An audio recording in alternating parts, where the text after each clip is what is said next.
سورۃ یاسین ہر مشکل کے حل کا علاج ہے، اور اس میں 3-4 روایتیں۔ ایک روایت میں ہے کہ ایک دفعہ یاسین پڑھنا 2 قرآن کے برابر ہے۔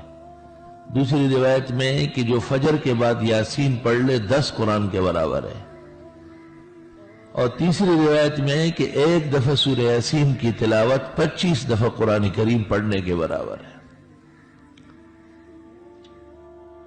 سورۃ یاسین رات کو پڑھنا علیحدہ عمل ہے، اس کی علیحدہ برکات ہے، جیسے عزت کا تحفظ، رزق کی برکت، مصیبتوں کا ٹل جانا، پریشانیوں کا دور ہونا، مشکلات کا حل ہونا، یہ رات کے پڑھنے کا عمل ہے، اور جتنی دیر سے پڑھی جائے اس قدر مؤثر ہے۔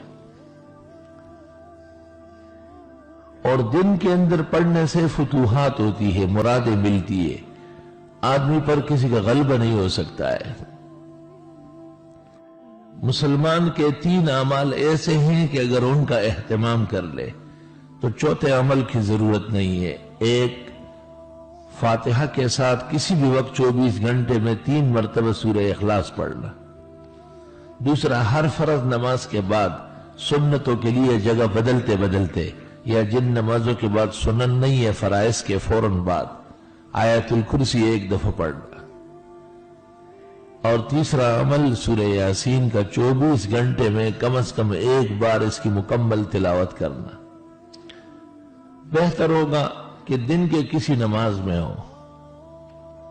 علماء نے عجیب بات لکھی ہے کہ جیسے انسان کا دل اس کی لمبائی کے اعتبار سے اور اوپر سے نیچے کے اعتبار سے ایک خاص محل میں واقع ہے، قرآن کریم فاتحہ سے والناس تک دیکھا جائے تو یاسین اس جگہ واقع ہے جس جگہ سینے میں ہمارا دل واقع ہے۔